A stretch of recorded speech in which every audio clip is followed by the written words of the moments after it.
Have you ever been treated like you were invisible? Like you were nothing more than a piece of furniture in someone else's life?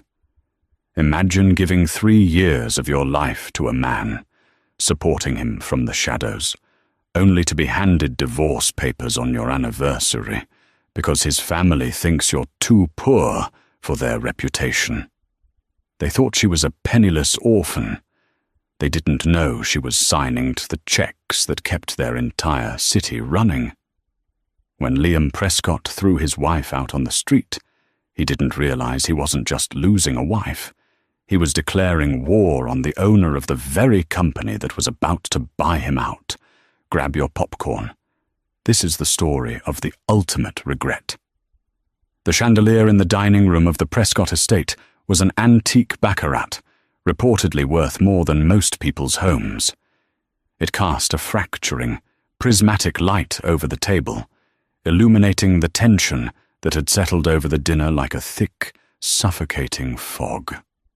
Charlotte sat at the far end of the mahogany table, her hands folded quietly in her lap. She was wearing a simple, off-the-rack navy dress she had bought at a department store 3 years ago. It was clean, modest, and entirely out of place amidst the sea of Gucci silk and Armani velvet worn by the rest of the Prescott family. Across from her, her mother-in-law, Beatrice Prescott, swirled a glass of 1982 Chateau Margaux, her eyes narrowing as she looked at Charlotte.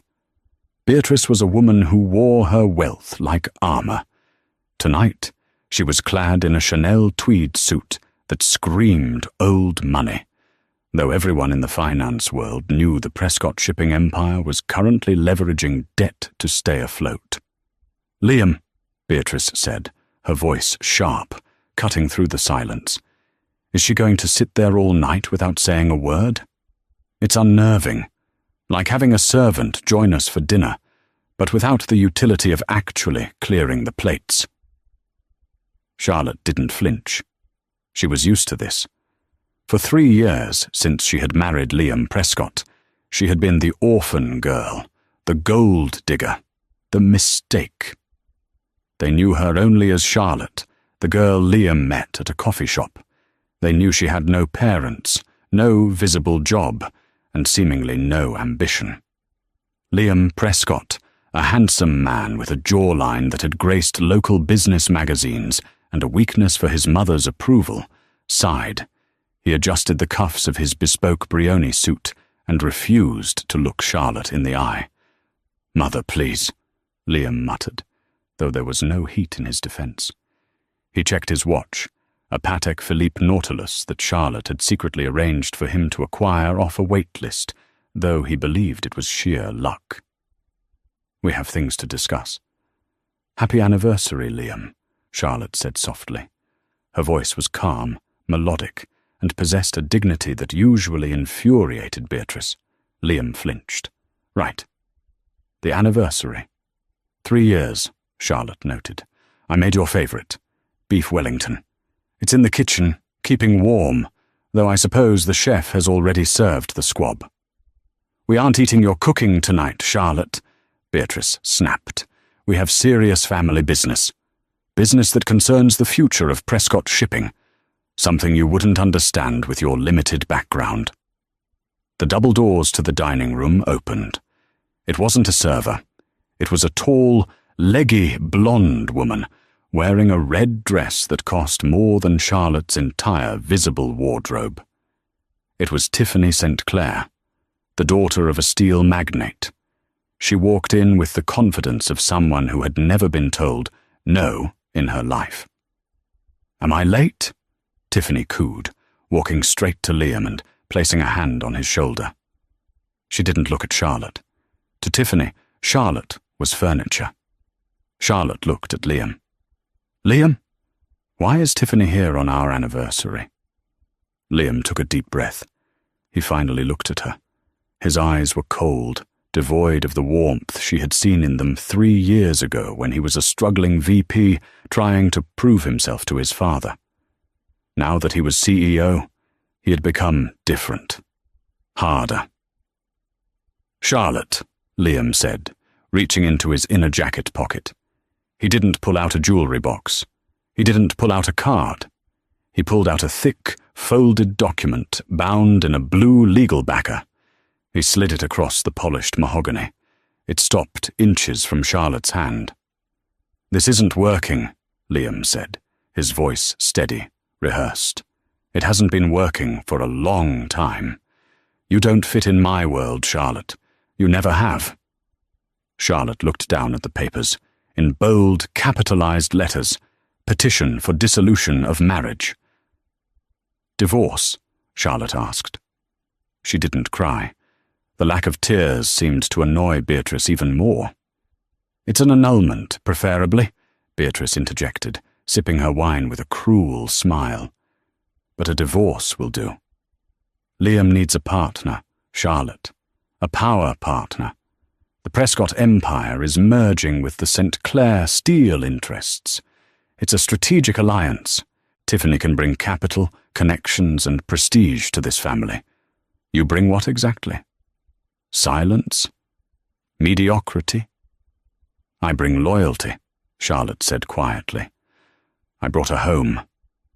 "Homes don't pay the creditors," Liam snapped, his temper flaring. "Look, Charlotte, be reasonable. My company is facing a liquidity crisis. The logistics market is brutal right now. I need the St. Clair merger to survive. Tiffany expects to be my wife.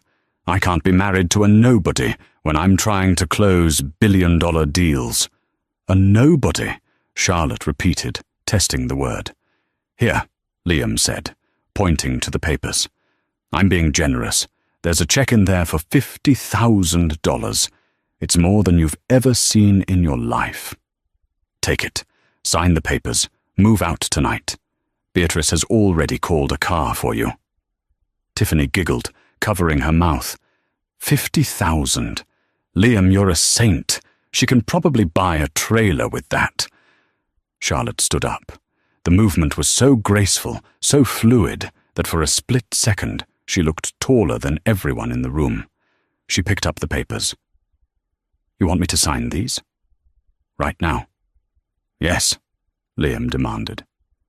"Don't make a scene." Charlotte reached into a cheap purse and pulled out a pen. It wasn't a cheap Bic. It was a Mont Blanc Meisterstück, though in the dim light they didn't notice. She flipped to the back page, signed her name with a flourish, and closed the folder. "Done," she said. She didn't take the check. She left it on the table. "You're forgetting the money," Beatrice sneered. "Don't try to play proud, girl. You'll starve without us." "I don't need your money, Liam," Charlotte said, her voice dropping an octave, becoming steel. "And as for the St. Clair merger, I wouldn't bank on it. Steel prices are down 12% this quarter due to the tariffs in the East. It's a bad investment." Liam laughed, a harsh, barking laugh. "And what would a housewife know about global steel tariffs? Get out, Charlotte, before I have security drag you out." Charlotte turned. She looked at Liam one last time. "Goodbye, Liam. When you realize what you've done, do not come looking for me." She walked out of the dining room, her heels clicking on the marble floor. She didn't look back. She walked out of the front door of the Prescott Manor and into the cool night air. A beat-up taxi was waiting at the gate, Beatrice's final insult. But Charlotte didn't walk toward the taxi. She walked past it, down the long, winding driveway to the main road. She pulled her phone out of her purse. It wasn't the cracked iPhone 8 she kept for appearances. She tapped a pattern on the screen, unlocking a secure satellite line. "Status?" she said into the phone. A crisp British voice answered immediately. "Waiting for your command, ma'am. The convoy is 2 minutes out." "Good," Charlotte said. "And prepare the jet. We're going to New York. The board of directors needs to know that I'm back." "And the Prescott file, ma'am?" "Activate it," Charlotte said, her eyes reflecting the headlights of the approaching cars. They wanted a business lesson. Let's give them one. 2 minutes later, the darkness of the country road was shattered by blinding LED headlights. It wasn't a taxi. It wasn't an Uber. 3 black SUVs, Cadillac Escalade ESVs, with reinforced ballistic plating, screeched to a halt in perfect formation. A sleek, silver Rolls-Royce Phantom followed them, gliding to a stop like a ghost. The doors of the SUVs flew open. 6 men in earpieces and tactical suits stepped out, scanning the perimeter. One of them, a man with a scar running down his cheek named Marcus, her head of security, rushed to Charlotte. "Miss Vance," Marcus said, bowing his head slightly. "We received the signal. Are you injured?" "Only my pride, Marcus, and barely that," Charlotte replied. She shed the persona of the meek housewife, like a snake shedding dead skin. Her posture straightened, her gaze sharpened. The chauffeur opened the rear suicide door of the Rolls-Royce. Charlotte slid into the interior, which smelled of lamb's wool and rich leather. Inside, a man was already waiting. He was older, with silver hair and a suit that cost more than Liam's car. This was Alexander Thorne, her personal attorney, and the acting chief operating officer of Vance Global. "Rough night?" Alexander asked, pouring a glass of sparkling water from the crystal decanter. "Predictable," Charlotte said, taking the glass. "Liam filed for divorce. He's merging with the St. Clairs." Alexander chuckled dryly. "The St. Clairs? They're under investigation by the SEC for inflating their assets. If Liam merges with them, Prescott Shipping will be insolvent within 6 months. He doesn't know that," Charlotte said, sipping the water. "He thinks he's upgrading." "So," Alexander opened a tablet. "The masquerade is over. 3 years of playing the supportive wife to a man who couldn't see the diamond in his pocket. What is your move, Charlotte? Do we liquidate his assets? We hold the majority of his debt through our shell companies." Charlotte looked out the window as the convoy sped toward the private airfield. "No, not yet. Liquidation is too quick, too painless. He humiliated me, Alexander. He let his mother treat me like a dog. He replaced me with Tiffany St. Clair." She tapped her fingers on the leather armrest. "I want to buy them," she said. Alexander paused. "Buy Prescott Shipping?" "No," Charlotte corrected him.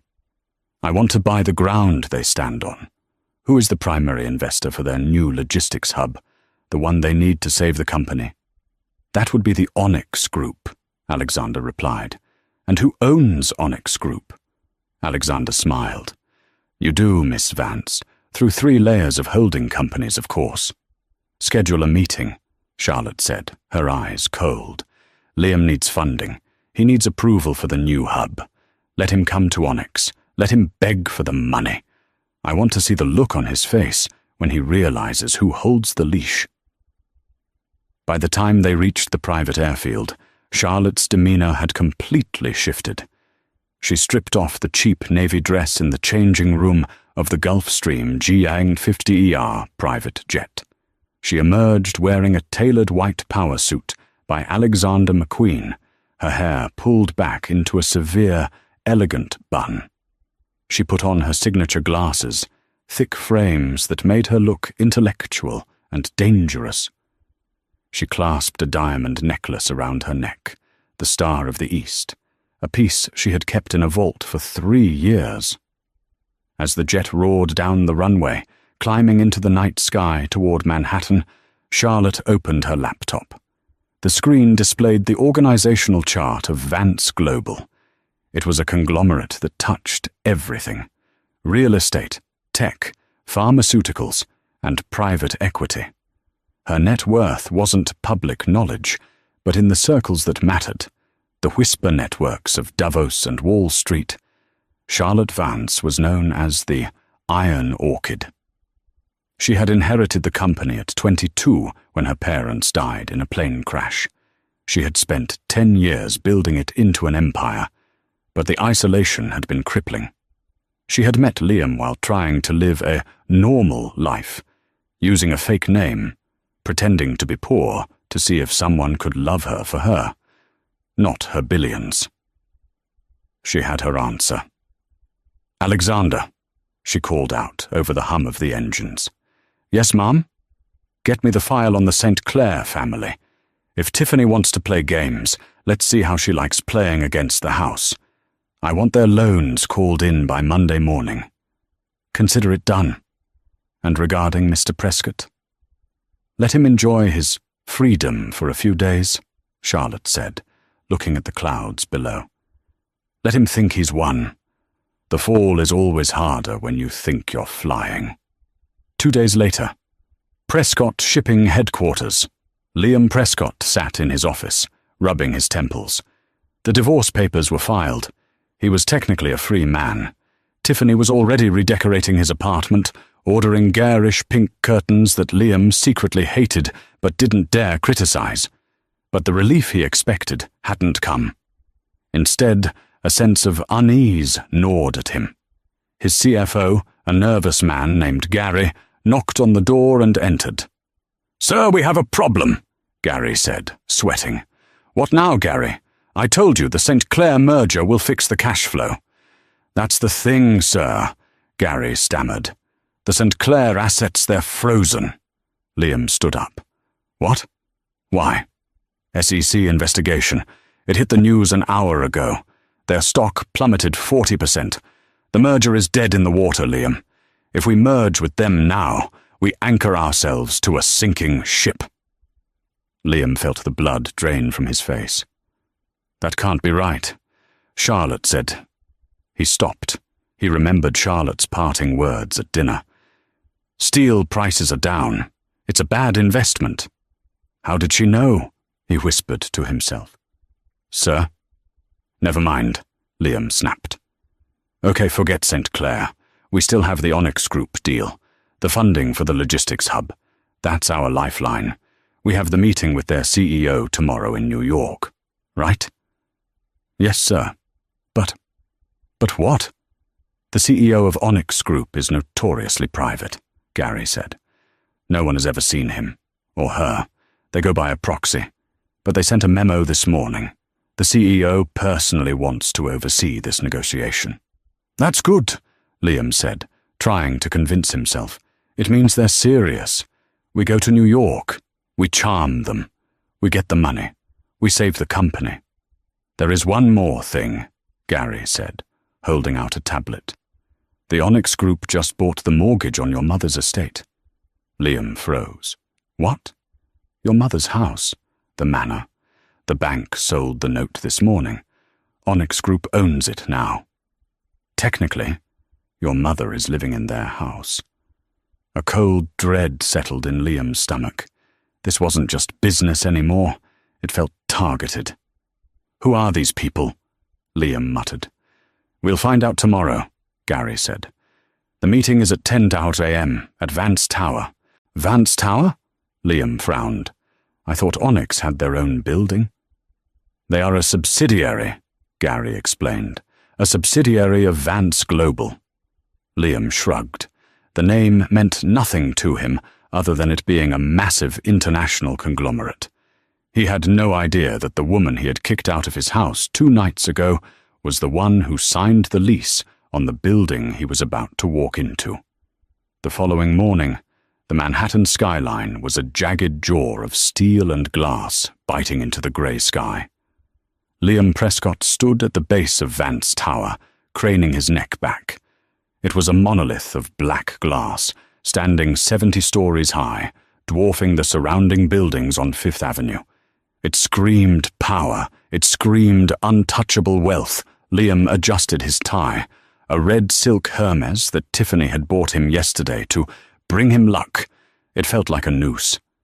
"This is it," Gary, his CFO, whispered, looking equally terrified. "Vance Global. If Onyx is part of this. Liam, if we pull this off, we aren't just saving the company. We're moving up to the major leagues." "Let's go," Liam said, trying to summon the arrogance that usually carried him through these meetings. They entered the lobby. It was silent, vast, and smelled of white tea and money. The floors were imported Carrara marble. The security guards wore suits that fit better than Liam's. "Liam Prescott, here to see the CEO of Onyx Group," Liam told the receptionist, a woman with ice-blue eyes, sitting behind a desk that looked like a piece of modern art. She didn't look up from her screen. "ID, please." Liam blinked. "I have an appointment. I'm the CEO of Prescott Shipping." "ID," she repeated, extending a manicured hand. Flustered, Liam handed over his driver's license. She scanned it, her face impassive. "Top floor," she said, sliding a visitor badge across the marble. It was black with a simple gold chip. "Do not lose this. It grants you access to the elevator. If you lose it, the security system will lock down the floor." Liam took the badge, feeling like a schoolboy being scolded. He and Gary walked to the elevators. There were no buttons inside. Liam scanned his badge, and the doors hissed shut. The sensation of rising was seamless, smooth, and incredibly fast. When the doors opened on the 70th floor, they stepped into an open-plan office that overlooked the entirety of Central Park. But it wasn't an office. It was a sanctuary. There were no cubicles, only sleek glass pods. A man approached them. It was Alexander Thorne, the man who had been in the Rolls-Royce with Charlotte. "Mr. Prescott," Alexander said, his voice like dry parchment. "I am Alexander Thorne, Chief Operating Officer. We've been expecting you." "Good to meet you, Alexander," Liam said, extending his hand. Alexander shook it briefly, his grip firm and dismissive.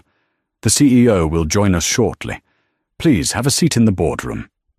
Alexander led them into a room dominated by a table made of a single slab of petrified wood. The chairs were Eames aluminum group management chairs, leather so soft it felt like skin. Liam sat down, his heart hammering. He opened his portfolio, laying out his charts and projections. "So," Liam started, trying to break the tension. "I didn't realize Onyx was under the Vance umbrella. It's impressive." "We prefer to keep our acquisitions quiet," Alexander said, sitting at the head of the table. "Efficiency is quieter than fame." They waited. 5 minutes passed, then 10, then 20. Liam began to sweat. "Is the CEO coming?" "Patience, Mr. Prescott," Alexander said, checking his vintage Omega watch. "She's a very busy woman." She? Liam thought. He hadn't known the CEO was a woman. Suddenly, the heavy double doors at the far end of the room swung open. The room seemed to drop in temperature. First came the sound, the sharp, rhythmic clack, clack, clack of high heels on the hardwood floor. It was a sound of absolute authority. Then she walked in. She was wearing a charcoal grey Tom Ford power suit, tailored to perfection. A silk scarf was tied loosely around her neck. Her hair was styled in a sleek, professional wave. She held a tablet in one hand and a cup of espresso in the other. Liam stood up to greet her, putting on his best charming smile. "Madam CEO, it is an honor to—" The woman stopped at the head of the table. She placed the espresso down. She looked up. Liam's voice died in his throat. His brain short-circuited. He blinked, sure he was hallucinating. The woman took off her glasses and cleaned them slowly with a microfiber cloth. She looked at him with eyes he knew better than his own. Eyes he had woken up to for 3 years. "Hello, Liam," she said. Her voice was the same, but it wasn't the soft, submissive voice of the wife who asked if he wanted cream in his coffee. It was the voice of a titan. "Charlotte," Liam whispered. The word came out as a squeak. Beside him, Gary gasped. You know her." Charlotte ignored Gary. She walked to the head of the table, opposite Alexander, and sat down. She gestured for Liam to sit. "Sit down, Liam. We have business to discuss." "Charlotte, what are you doing here?" Liam stammered, his legs giving out as he sank back into the chair. "Did you get a job here as a secretary?" It was a stupid question, born of denial. Alexander let out a sharp, mocking laugh. "A secretary? Mr. Prescott, you are addressing Charlotte Vance, the sole owner and CEO of Vance Global, the parent company of Onyx Group, and as of this morning, the owner of the debt on your entire fleet of cargo ships." The silence that followed was heavy enough to crush bones. Liam stared at her. He looked at the suit, the jewelry, the way Alexander, a man who terrified him, looked at her with deference. "You," Liam pointed a shaking finger. "But you're poor. You were a barista. You drove a Honda." "I drove a Honda because I didn't want my wealth to define my relationships," Charlotte said, opening a file in front of her. "I wanted to know if a man could love me, Liam. Not the billions, not the jets. Just Charlotte." She looked him dead in the eye. "I got my answer 2 nights ago at dinner. You threw me away for $50,000 and a chance to merge with a fraud." "Fraud?" Liam's head was spinning. "The St. Clairs," Charlotte said calmly. "They are bankrupt. If you had checked the Asian markets like I told you to, you would have known. But you were too busy listening to your mother." Liam felt sick. The room was spinning. The woman he had treated like a servant was a billionaire. A multi-billionaire. "Charlotte, wait," Liam said, panic rising in his chest. "If this is true, then we're still married. Technically. I mean, the papers haven't been processed." He saw a lifeline. If they were still married, he had access to this. To all of this. Charlotte smiled. It was a terrifying expression. "Actually, Liam, my lawyers expedited the filing this morning, and since we signed a prenuptial agreement, one that you insisted on to protect your family money, what's mine is mine, and what's yours is, well, currently also mine." "What do you mean?" "Let's look at the numbers, shall we?" Charlotte tapped the table. A holographic projector in the center of the table whirred to life, displaying a 3D model of Prescott Shipping's finances. It was a sea of red ink. The hologram rotated slowly, a ghostly blue and red skeleton of Liam's failing empire. Every loan, every debt, every leveraged asset was visible. "Your logistics hub," Charlotte began, her voice clinical, detached. "You need $200 million to complete construction. Without it, the zoning permits expire in 30 days. "Yes," Liam said, sweating profusely. "That's why we're here. Onyx, we're going to fund it." "Were," Charlotte corrected. Past tense. She stood up and walked to the window, looking out at the city she practically owned. "Why should I invest in a company led by a man who makes emotional business decisions?" she asked, her back to him. "You fired your most competent logistics manager last month because he disagreed with your mother. You switched fuel suppliers to a more expensive vendor because the owner is a friend of Tiffany St. Clair." Liam gaped. "How do you know that?" Charlotte turned around. "I was there, Liam. I was in the room. I was cooking your dinner while you took the calls on speakerphone. I was folding your laundry while you complained about your staff. I know more about the internal workings of Prescott Shipping than you do." She walked back to the table and leaned over, placing her hands on the polished wood. "I know that you're skimming from the maintenance budget to pay for your mother's country club memberships. I know that your brand new fleet requires engine overhauls that you can't afford." Gary, the CFO, looked at Liam with wide eyes. "Sir, is that true?" Liam ignored him. "Charlotte, please, don't do this. It's business. Keep the personal stuff out of it." "You made it personal when you humiliated me in front of your mistress." Charlotte's voice rose, cracking the cool exterior for just a second. The raw pain flashed in her eyes, then vanished, replaced by steel. However, she smoothed her jacket. I am a businesswoman first. I am willing to offer you a deal. Liam let out a breath he didn't know he was holding. Okay, thank you. What's the deal? Interest rates? Equity share? I don't want equity in a sinking ship, Charlotte said. I want full acquisition. Acquisition? Liam balked. You want to buy me out? I want to buy the company, Charlotte said. I will absorb the debts. I will complete the hub. But the Prescott name comes off the building. The board is dissolved. And you, she looked at him with pity.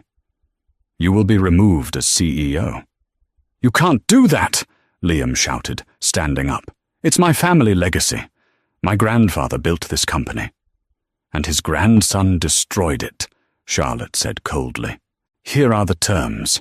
Alexander slid a contract across the table. The purchase price is exactly $50,000, Charlotte said. Liam stared at her. 50,000? The company is worth millions. The assets are worth millions, Alexander interjected. The debts are also in the millions. The net value is zero. Actually, it's negative. Ms. Vance is being generous. She is offering you the exact amount you offered her to leave your marriage. It seems poetic, don't you think? Liam felt the walls closing in. He looked at the contract. It was a complete surrender. I won't sign it, Liam spat. I'll go to the banks. I'll get funding elsewhere. You can try, Charlotte said, sitting back down and crossing her legs. But I own the bank that holds your primary mortgage. I own the investment firm that holds your equipment leases. If you walk out of this room without signing, I will call in every single debt by 5 p.m. today. Prescott Shipping will be in bankruptcy court by tomorrow morning. Liam looked at Gary. Gary was already packing his bag. Gary? I'm sorry, Liam, Gary said, his voice trembling. She has us. There's no way out. I have a mortgage, kids. I can't go down with this. Gary looked at Charlotte. Ms. Vance, if there are any openings in your finance department. Leave your resume with the receptionist, Charlotte said, without looking at him. Gary nodded and practically ran out of the room. Liam was alone. Alone with the wife he had scorned and the lawyer who looked like an executioner. You planned this, Liam whispered. You planned this whole thing. I plan to be your wife forever, Charlotte said softly. I plan to help you fix the company from the inside, slowly, without bruising your ego. I was going to reveal who I was on our anniversary. I had the papers drawn up to transfer $50 million into your account as an anniversary gift. Liam's knees buckled. He fell back into the chair. 50 million? But you served me divorce papers before I could give you the gift, Charlotte said. You chose Tiffany. You chose the image over the reality. Just then, the elevator doors opened again. A flurry of voices echoed through the hall. You can't go in there. Ma'am, you can't. Tiffany St. Clair burst into the room, followed by 2 security guards. She was disheveled, her mascara running, clutching a designer handbag that looked like it had been in a fight. Liam, she shrieked. Liam, you have to help me. Daddy's been arrested. The FBI is raiding the house. She stopped when she saw Charlotte. She blinked, confused by the setting, the luxury, and Charlotte sitting at the head of the table. You? Tiffany sneered, though her voice wavered. What is the maid doing here? Get me some water. I'm having a panic attack. Charlotte didn't move. She just smiled. Miss St. Clair, Charlotte said coolly, welcome to Vance Tower. I believe you're trespassing. Vance Tower? Tiffany looked around. Liam, what is going on?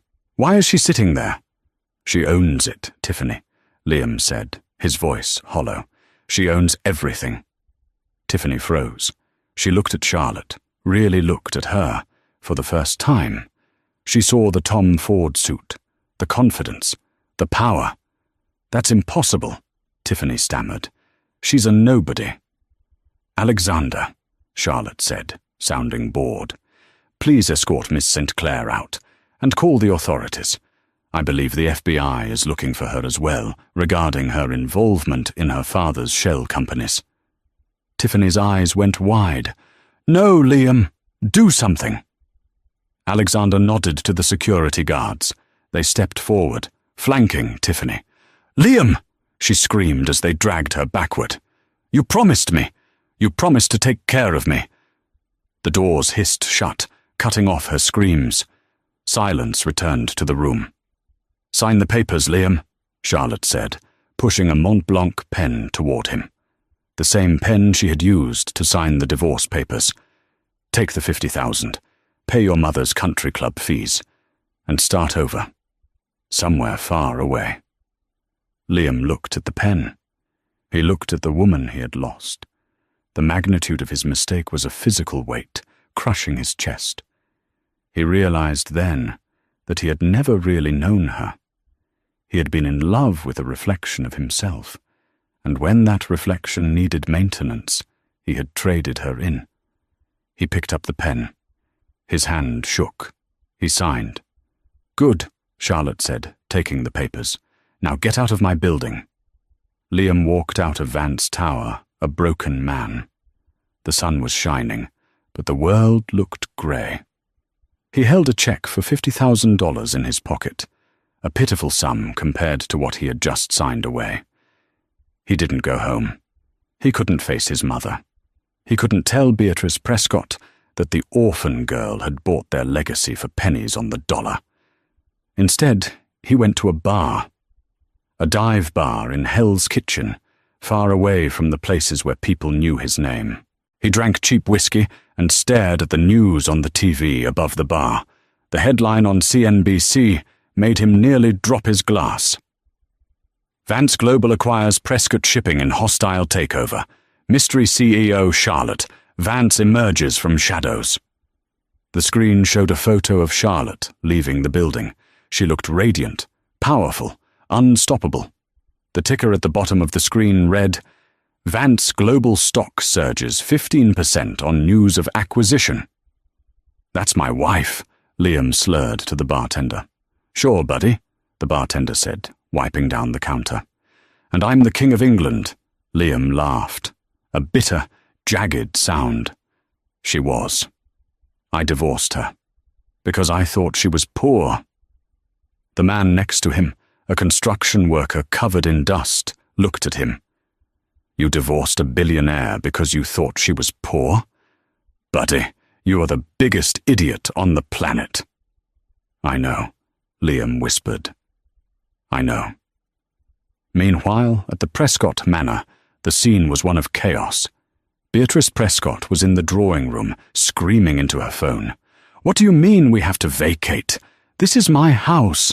My family has lived here for 4 generations. "I'm sorry, Mrs. Prescott," the voice on the other end, a representative from Onyx Real Estate, said politely. "But the property has been foreclosed. The new owner has issued an eviction notice. You have 48 hours to vacate the premises."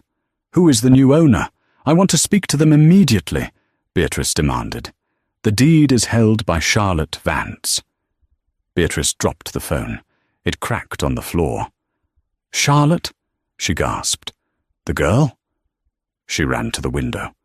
Outside, a moving truck was already pulling up to the gate. It wasn't just any moving truck. It was a high-end relocation service. And stepping out of a black SUV at the gate was Charlotte herself. She wasn't there to gloat. She was there to inspect her property. Beatrice ran out the front door, her Chanel suit disheveled. "You!" Beatrice shrieked. "You witch! You tricked us! You lied to us!" Charlotte stood by the gate, her security detail keeping Beatrice at a distance. "I never lied, Beatrice," Charlotte said calm. "I just didn't tell you what you didn't ask. You never asked me about my family. You never asked me about my work.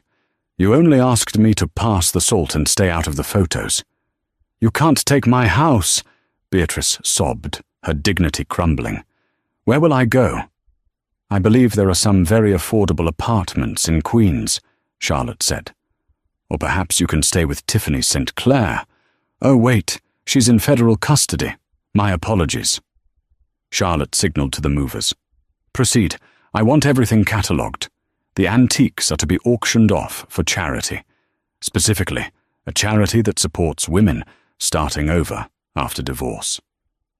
Beatrice fell to her knees in the driveway, weeping. It was a pathetic sight.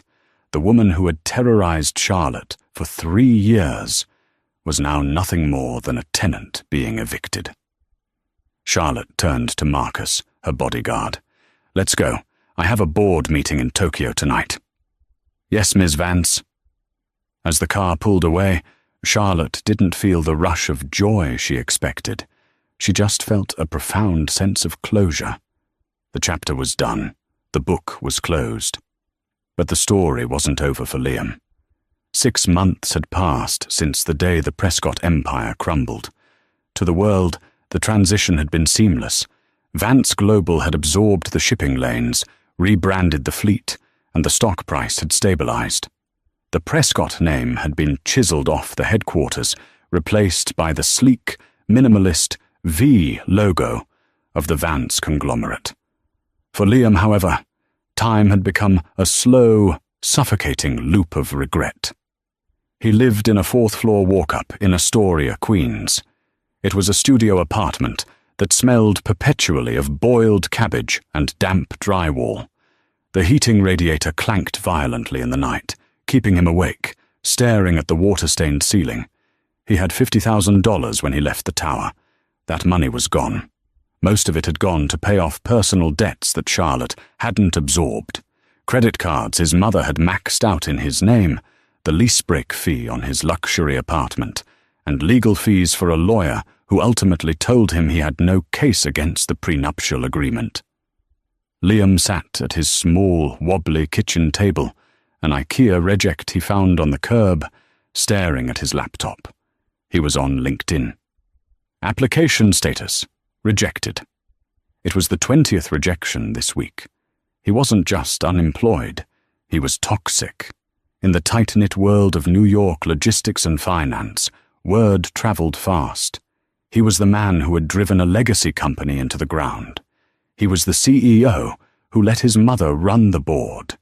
He was the fool who divorced Charlotte Vance. He closed the laptop and rubbed his face. His hands were rougher now. He had taken a temporary job stocking shelves at a grocery store just to pay the rent. The irony wasn't lost on him. He used to complain if the help didn't arrange the pantry labels facing out. Now he was the help. His phone buzzed. It was his mother, Beatrice. He stared at the screen for a long moment before answering. "Hello, Mother." "Liam!"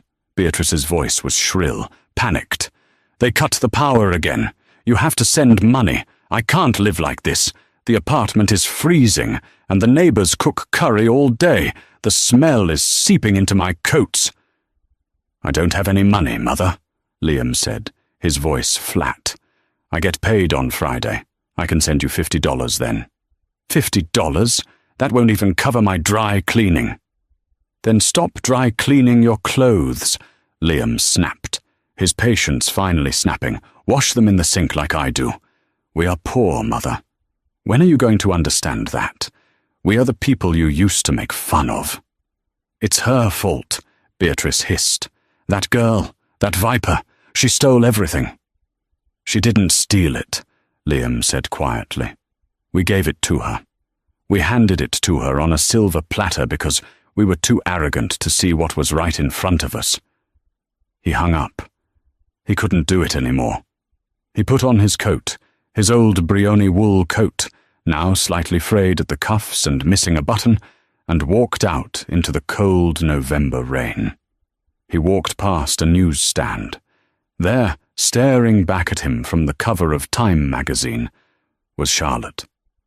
The headline read, "The Quiet titan. How Charlotte Vance is revolutionizing global trade. She looked magnificent. She was wearing a deep emerald gown, standing on the deck of a ship, the wind catching her hair. She didn't look like the quiet girl who made his coffee. She looked like a queen. Liam bought the magazine with his last $5. He took it to a park bench and sat in the drizzle, reading the interview. "I learned a lot about resilience in my 20s, Charlotte was quoted as saying. "I learned that true worth isn't found in a bank account. It's found in character. I spent 3 years observing people who had everything but possessed nothing. It taught me exactly who I didn't want to be." Liam closed the magazine. The rain soaked the paper, warping Charlotte's face. "I'm sorry," he whispered to the wet page. "I'm so sorry." But the paper didn't answer.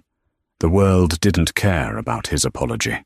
The karma he had accrued was a debt that couldn't be paid off with words. 1 year later, the Metropolitan Museum of Art Gala, the biggest social event of the New York calendar. The theme was Gilded Resurrection. The red carpet was awash with celebrities, tech moguls, and old money families. The flashbulbs were blinding, a strobe light of excess. Liam Prescott was there. But he wasn't walking the carpet. He wasn't wearing a tuxedo. He was wearing a white waist jacket and black trousers. He was standing by the valet stand, holding a ticket booklet. He had finally found steady work with a high-end valet service. It was humiliating, physically demanding, and paid minimum wage plus tips, but it was honest. "Check the Mercedes," his manager barked. "And be careful with the clutch, it's vintage." "Yes, sir," Liam muttered. He jogged over to a vintage 1955 Mercedes 300 SL Gullwing that had just pulled up. It was a car worth millions. He opened the passenger door. A woman stepped out. The breath left Liam's lungs. It was Charlotte. She was wearing a custom Versace gown that shimmered like liquid gold. Diamonds dripped from her ears. She looked happier, healthier, and more radiant than he had ever seen her. She wasn't alone.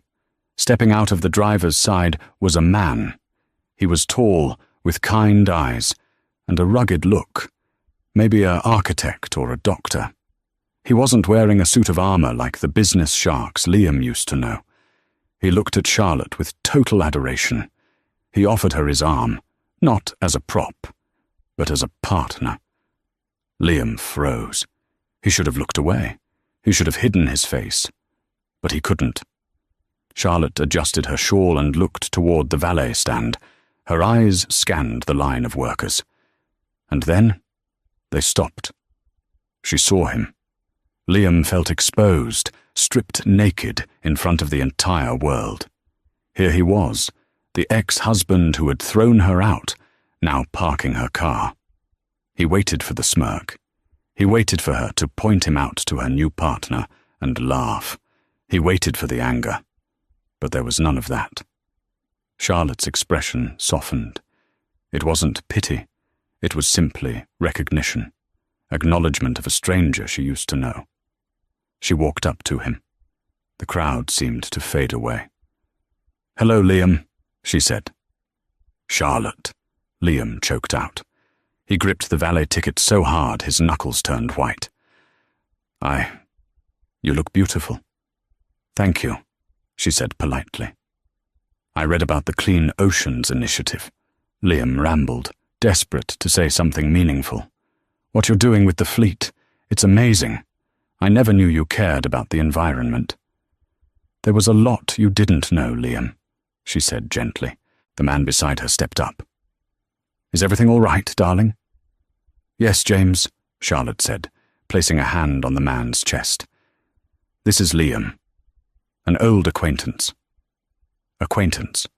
Not ex-husband, not the love of her life. Just someone she used to know. The word cut deeper than any insult." James smiled and extended a hand. "Nice to meet you, Liam. James Sterling. I'm a pediatrician." Liam shook the hand of the man who had taken his place. James's grip was warm and genuine. He didn't know who Liam was.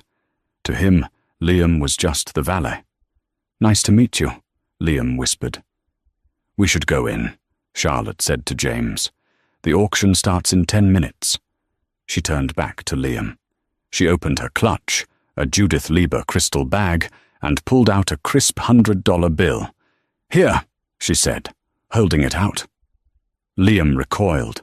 "No, Charlotte, please, I can't take your money, not like this." "Take it," she insisted, pressing it into his hand. "It's cold out here. Buy yourself a warm meal tonight, for old times' sake." She didn't wait for an answer. She took James's arm, and they walked up the red carpet, the cameras flashing, the crowd parting for the Queen of New York and the man who loved her. Liam stood alone by the curb, the $100 bill crinkled in his palm. He watched until she disappeared through the great bronze doors of the museum. "Hey, Prescott," his manager yelled. "Quit daydreaming. We got a Ferrari pulling up. Move it."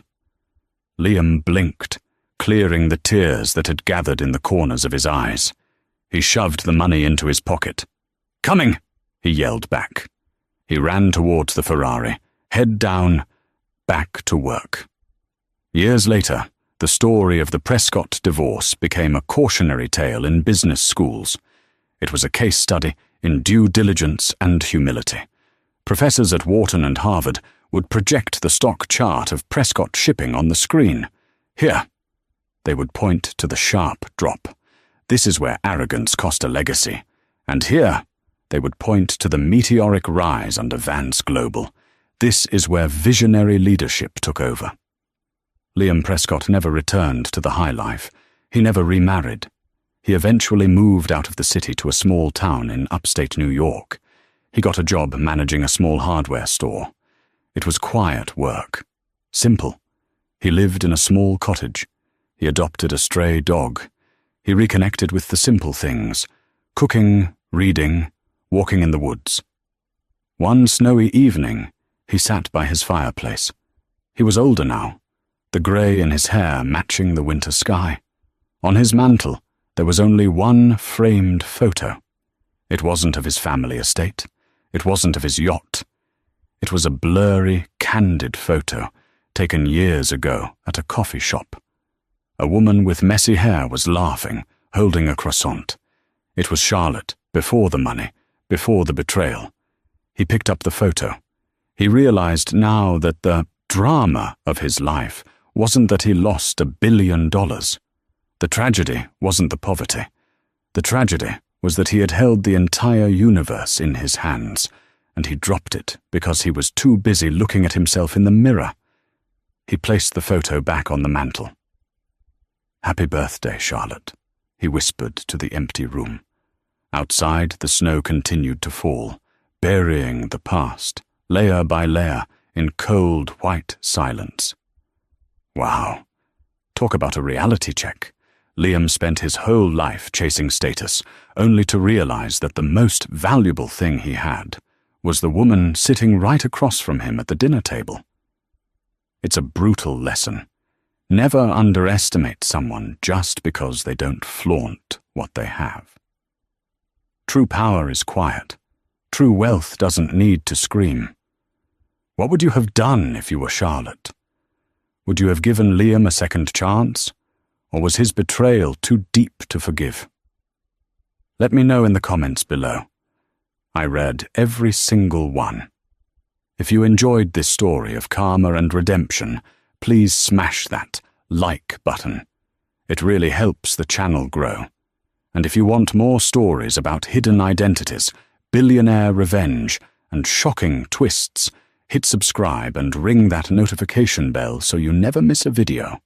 Thanks for watching, and I'll see you in the next story.